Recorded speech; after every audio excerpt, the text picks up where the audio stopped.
Forum, a community outreach program produced at North Idaho College on the shores of Lake Coeur d'Alene. Featuring guests from around the globe addressing a wide variety of subjects, Public Forum serves to educate and enlighten. Please join host and moderator, political scientist Tony Stewart, in welcoming today's guest. We're so pleased to welcome you back from our program last week. We're doing part two. This two-week series is in honor of the history of Farragut State Park and also what you can do there today. And our viewers across the Pacific Northwest and our great friends in Canada, we hope that you were with us last week and again this week. And we're not going to repeat that long history, but we're going to talk more about today and what you can do. But we know that it started out as a naval base and has turned into an Idaho State Park. We welcome to our program, first of all, Randall Boot, who is the Farragut State Park manager. And next to him is Al Leiser, who is the assistant park manager. And we're so fortunate to have the two top administrators for the park with us, and you're kind to give us all of this time, and we know our viewers are appreciating it very much. And I also want to say that at one point in the program, we'll present some slides about the park. But with that, I welcome our panel, Janelle Burke, who's an attorney in the state of Idaho, and next to her is Erna Reinhardt, who is the Director of Public Relations at North Idaho College. And we shall commence today's questioning with Janelle Burke. Randall, can you tell us how to get to this beautiful spot? We have very dear friends who say Farragut is so wonderful and very important part of their life, and it is, I'm sure, for a lot of other people, but there are those of our viewers who may not have been there. Can you tell us how we would get there and sort of where it's located and how big it is? Farragut State Park is located on the south tip of Lake Pend Oreille. We're about 4,000 acres in size, extremely easy to find. In North Idaho, Highway 95 is the main road going north and south. If you go north from Coeur d'Alene, about 25 miles, you'll see the stoplight in the town of Athol, which is a crossroads of Highway 54, and we're 4 miles east of there. If you're coming south from Sandpoint, it's also very easy. You just go to the same stoplight from the other direction at Athol, make a left instead of a right, and you're right back into the park. Last week, Al, we talked some about the history of Farragut, and it was fascinating. But one of the things that we neglected to point out is that there are still naval operations on the shore of Lake Pend Oreille. So can you tell us what part of the park the U.S. government maintained or kept rather than turning it over to the Idaho State Parks Department? Yes, after the base was closed in 1946, the Navy maintained a section of Scenic Bay down in the town of Bayview, which they have used now for acoustic research testing since that time period until today. So it's right there on the shore of Lake Pend Oreille with regard to the naval operation. Now, the Farragut State Park also has waterfront, and so what part of the park is waterfront? Well, the park is located on a peninsula, so we're on the southern end of the lake, and Idlewild Bay is on the south side of the park. Scenic Bay is on the north side of the park. And if you took Highway 54 east from Athol and followed it all the way through the park, it would bring you right down into Bayview and right to the acoustic research detachment that the Navy maintains today. Erna Reinhardt.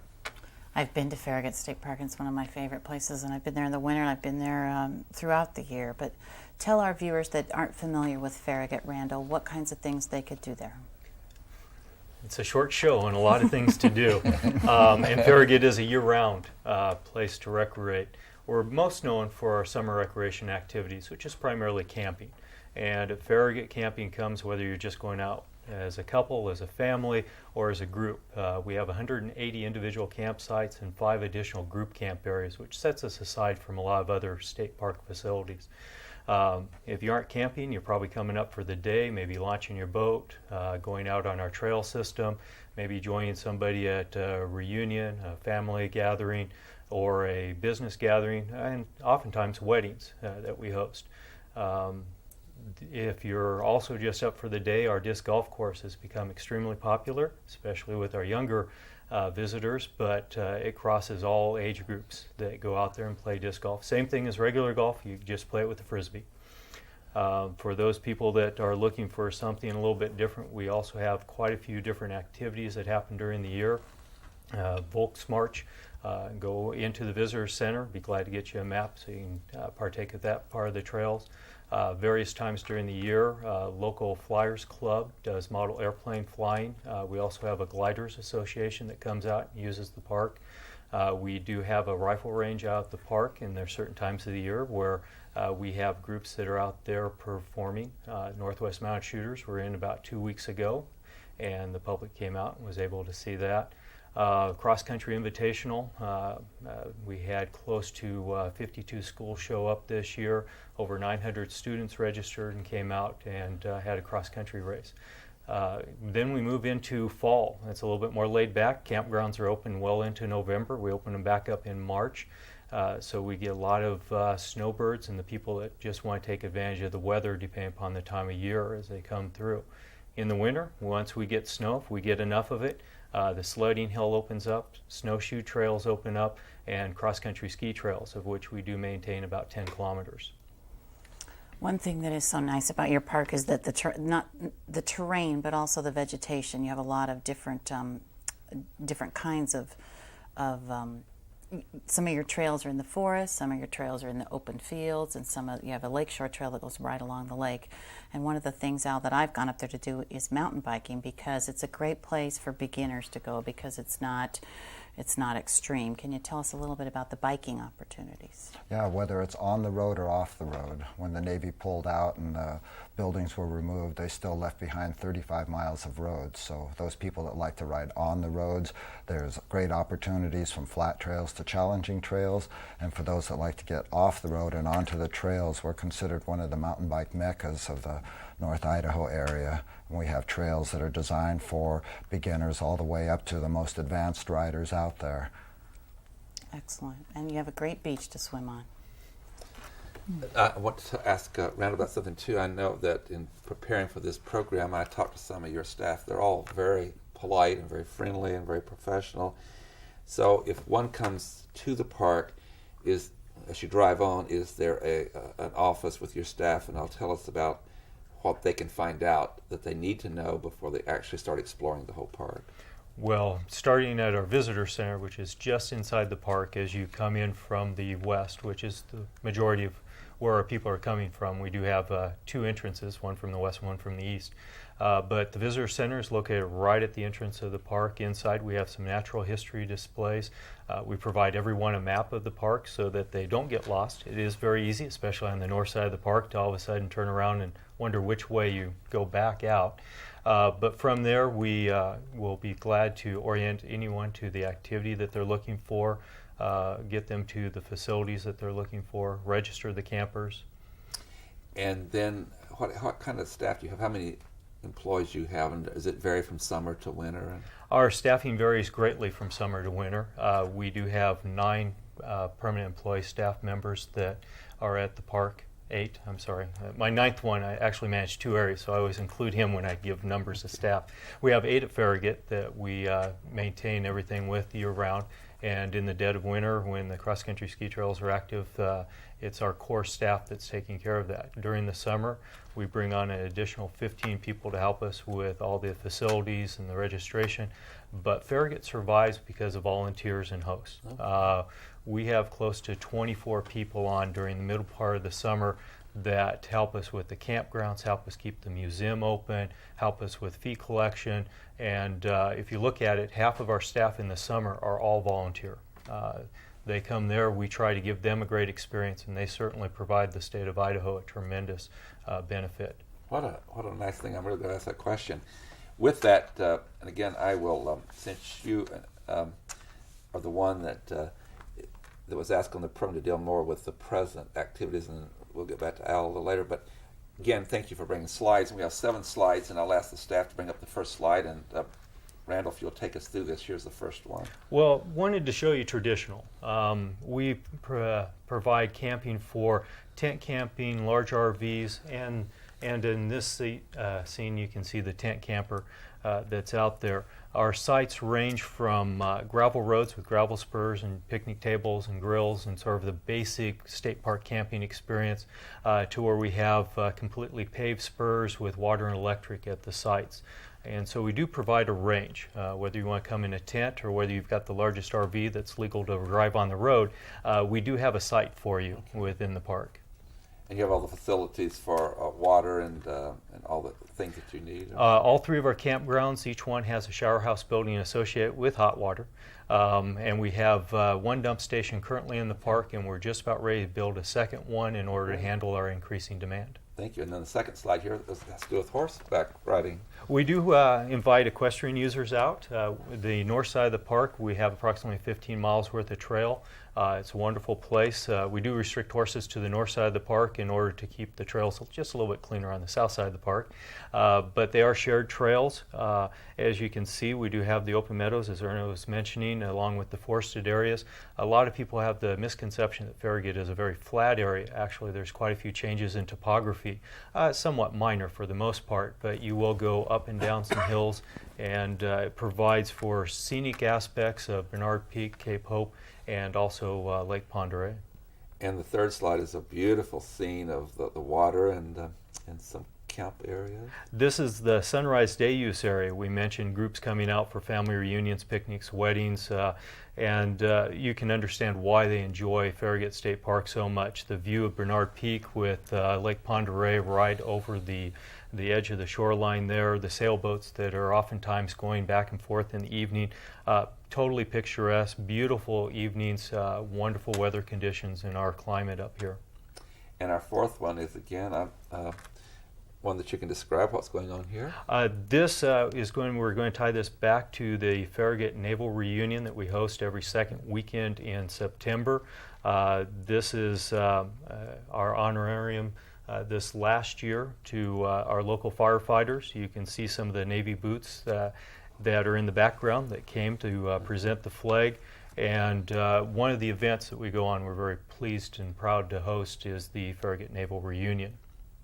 That's very impressive. And now here is a hobby, I believe, in the next one that the group has come out. We did a show with them one time about this hobby. Farragut Flyers, a local model airplane club. This is one of the events that they have hosted in the past years. We have a grass field out there that we maintain for both model airplanes and for the Glider Association. And about 3 times a year there's special events that go on. A lot of people like to go out. It's amazing the ability of the operators to take these planes and do some fantastic flying in the area and acrobatics that are out there. It's an example of some of the groups that utilize the park but share their enthusiasm with the visitors that come out to the park. And a new addition to your park are cabins now that can be rented, I assume. That's correct. Last year we entered into offering sleeping cabins. These are basically tent camping without the tent. There's no toilets. There is a little heater and air conditioner unit in it, so it's real nice summer or winter. We keep 3 of them open year-round, and we keep 10 of them open from March until January through the main holiday. What do they rent for per night? Or? They're $35 plus tax, and then everybody that comes into the park also has a $4 entry fee if they don't have an annual pass. Well, that's very reasonable, extremely reasonable. And your last one is during the winter and skiing? We had to remind everybody that sometimes when they look at state parks or they think about them, they think about the summertime because that's when they went camping and so forth. Our campgrounds are primarily open 8 months out of the year. If we have enough snow, cross-country skiing, snowshoeing, as we mentioned, it's a beautiful place to go. The scenery is just fantastic. There's enough topography changes to make it just a little bit challenging. And of course, it's always nice to go back to the visitor center and warm up and take that time to relax before heading back to the real world. Before going back to the panel, I just want to say one of the jewels of Idaho. We talk about a lot of jewels in our state, or gems, and this is certainly one of them. And we're very fortunate this wound up in public access through the state of Idaho. So we're very impressed. Janelle Burke. Al, I want to ask you about the wildlife in the park. Since you are close by, what do you see out there? What can people look forward to seeing if they like to see and view wildlife? Well, probably our most predominant wildlife sightings out there are the white-tailed deer.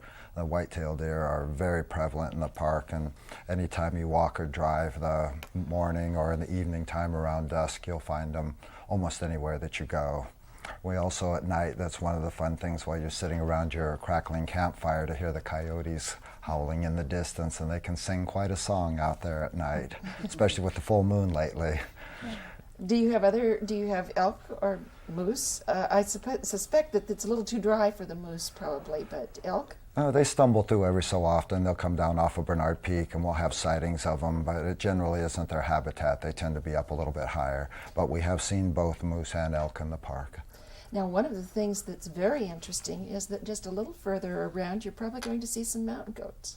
That's right. As a matter of fact, when you look across Idlewild Bay from the scene that you saw of the Sunrise Day Use area where the shelter was, on the side of Bernard Peak directly across from there are a herd of approximately 60 to 70 mountain goats. These are the snow white mountain goats with the black horns on them. It was a herd that was started from Snow Peak down in the central part of Idaho, brought up here as a breeding population, and it's one of the few populations of mountain goats that are visible 365 days of the year. That's wonderful. Now, Randall, what about if I want to bring my pet along? My animal pet, my dog. What are the rules with regard to those kinds of things? Pets are welcome. We do require that all pets stay on a leash at all times, and the person be holding the other end of the leash, and keep it within about 6 feet. Sometimes we have discussions with people about what that rule really means. We do like to remind people that pets are sort of out of their element when we take them out into a state park, and other people have pets. Obviously, as we showed earlier, we have horses, we have mountain bikers, and so forth. It's not really recommended, but people are more than welcome to bring their pets out. And it is a wonderful place, especially as you go into some more of the remote trails, to be able to get out and enjoy a walk in the afternoon. Thank you. Erna Reinhardt. I noticed on your website, Al, that you guys are involved in an ecosystem restoration project. Can you tell us about that, what that all entails? Well, we have several things going on in the park. Once the remains of the Naval Training Station were removed, the topsoil was removed in the construction of the base, leaving a very hostile environment because the peninsula is basically made from glacial till. Once that topsoil was removed, there wasn't a lot of growing medium for the plants. So we're in the process of trying to come up with ecological ways to manage our purple-spotted knapweed, a noxious weed that has definitely invaded the open areas because it can outcompete a lot of the other native species. So we're working with the Soil Conservation Service and the University of Montana and University of Idaho to come up with biological controls using spiders and flies. At the same time, we're also looking at the forest growth as it's starting to come in. It's getting denser and denser, and there's a lot of concern these days about the potential of catastrophic fires. So we're looking at some resource management actions that would actually make the forest healthier by going in and taking out some of the trees that are tending to compete with the more healthier trees, and thereby giving those healthy trees an opportunity to really excel and grow, and at the same time remove that perceived extreme fire danger that comes with having the trees too close together and too thick. You have such a broad range of vegetation up there. Is Farragut State Park used as a learning facility at all for those kinds of things? More or less indirectly. We host a large number of groups that come out from scouting organizations.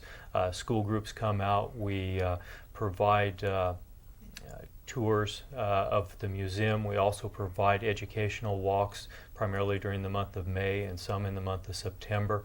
And during that opportunity to have the children come out, we take them and show them the different educational aspects of the forest, what we're doing ecosystem-wise, what our resource management plan means, not only what you're going to see in the next few years, but what it hopefully will mean to the area over the next few centuries as we continue to work on the foundation of what Farragut State Park is and look into the future. Excellent. We've gotten into so many areas and there's others to do, but we've talked a lot about you have a lot of visitors, and I assume you keep somewhat of a record on all that. In a 12-month period, about how many visitors would you have, Al?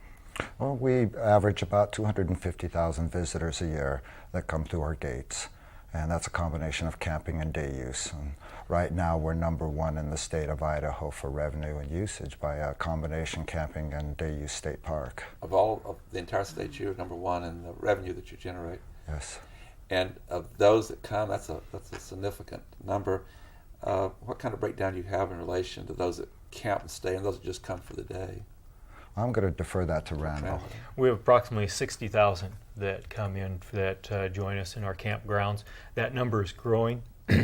This last year we brought on an additional facility, Waldron Campground, comprised of 3 loops that has 80 sites in it, and that was pretty much full through the summer. That's our newest one. It accommodates the RVs the easiest. And in the future, we're looking at the Gilmore Campground within the next 3 years coming on. Will be an extra 100 sites. So that 60,000 that we've been seeing for camping will probably grow to be well over 100,000 within the next 3 years. We turn away a lot of people at this time that just cannot make a reservation during the summer. And when people come to camp in relation to that, is there a limit how long they can stay?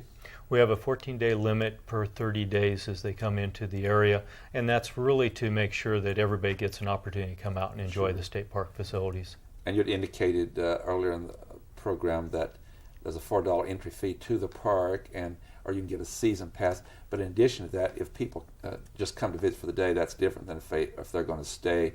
We talked about the cabins and that, but if someone's going to stay, for example, 14 days and camp out, there's a different fee for that. Correct. Everybody is responsible for an entry fee into the park, and they can take care of that by the annual pass, which is what we suggest. And that is how much? That's $25, and we can get you a second one for $5 once you get the first one. So it drops quite a bit there if you're getting 2 at the same time. Camping for our basic sites is $12 a night plus tax. For our sites with electric, it's an additional $16 a night. So for a person coming in without a day pass, it's right at $21 a night with all the taxes in it, and around $16 a night if you come in just for a basic site. But comparing those all over the United States, that is a very reasonable sum, and some are much higher than that in other parts of the country. Janelle Burke. I want to ask some questions with regard to some of the facilities that are there and some of the activities that might take place. Al, can you tell us a little bit about the amphitheater that's there? Well, we actually have 3 amphitheaters in the park, one that holds about 150. We tend to do our evening programs in that area. Then we have one that holds 5,000 that's been used for the big jamborees and for some of our larger group activities. And then we have a large amphitheater that holds 65,000. And that's one that we hope in the future to use more regularly for anything from concerts to large gatherings. And it also doubles in the wintertime as our sledding hill for our kids. It's about a 300-yard run out to the bottom. It's a very safe facility to use, and it's very popular in the wintertime. And I have a question for you, Al, or for you, Randall, about how to contact Farragut State Park. Let's say some of our viewers want to get in touch with you. How would they find out about the activities that are going to be taking place there? The Idaho State Parks operates a website which all the state parks are going to be listed in. It is www.idahoparks.org.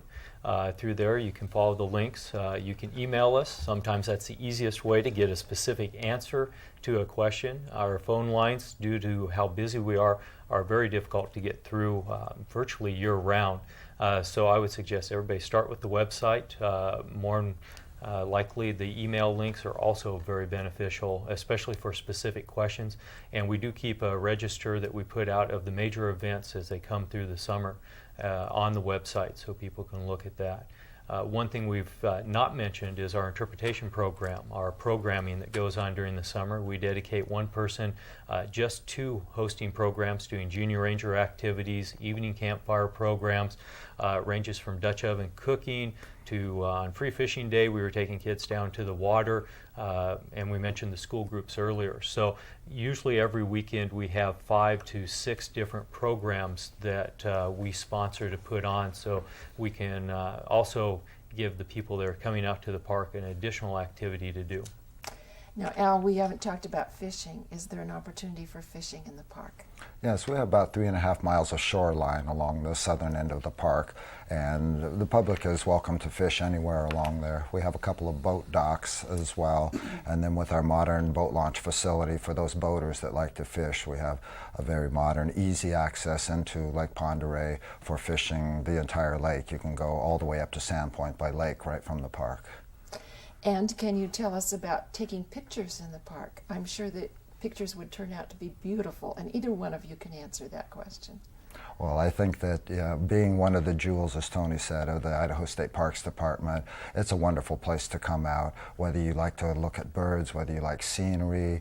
Early mornings are great. In the evening time, the sunsets. The full moon lately has been spectacular. Any time of the year, you come out in the full moon in the wintertime, you can ski or snowshoe in the moonlight. It looks like a million diamonds on the snow. You can see like it's almost daytime. And so, and the fall colors are coming on right now. The maples and the tamaracks are starting to turn colors, and I'll tell you, I live in the park, and it's just wonderful to look out my back door and be so lucky to live in such a beautiful place. I was just going to say, by the time this show airs, probably those colors will have disappeared, but the snow may be there because we tape it ahead of time, but it'll be next year where they could come and see that very thing. Erna Reinhardt. I'm going to put you both on the spot and have you share with us what either your favorite activity or your favorite spot in the park is, and we'll start with Randall. Oh, my favorite spot in the park is actually just in the Locust Grove area, and I really prefer it late at night. Al mentioned the full moon just a few minutes ago. To watch the full moon come up across Bernard Peak and see it glistening off the water. Locust Grove is one of our picnic areas. It also has a group shoulder that we rent out. But it's back a little bit farther from the water, so a lot of people feel that they need to be closer to the water. That's the experience they're looking for. So if the people go to Locust Grove, they get a little bit more of a natural experience, a few less people, and it's got a view that just is totally incredible. Great. Al? Well, having lived there for 22 years, I love it all. Whether it's mountain biking or road biking or playing disc golf out at the disc golf course, swimming in the lake when it's warm enough to swim in, hiking the trails. It's just a beautiful, beautiful park. And I'm not going to tell you where my favorite place is because it's actually in my hot tub in my backyard. There you go. Like Erna, I was thinking of her question, and she said it was difficult. And I was like asking you which child you prefer of your children, because it is all beautiful, but Randall does know which one. On that note, I have to bring the program conclusion on behalf of our panel and our staff. We thank both of you gentlemen. It's been absolutely exciting to have you here 2 weeks, and you've done a marvelous job with how you run the park, and it's another thing for us to be proud of in Idaho. Our program goes to a lot of states, and it goes into Canada, so what we hope is that this show has produced such a demand in the future that, Randall, you're going to have to increase your staff, and you're going to I know. We hope that people will come and visit. We think they will. Of course, obviously, a lot are already coming, but this will give you other exposure. Ladies and gentlemen, I hope you'll join us again next week at the same time. We move to yet another issue. Until then, please have a good week. I am Tony Stewart.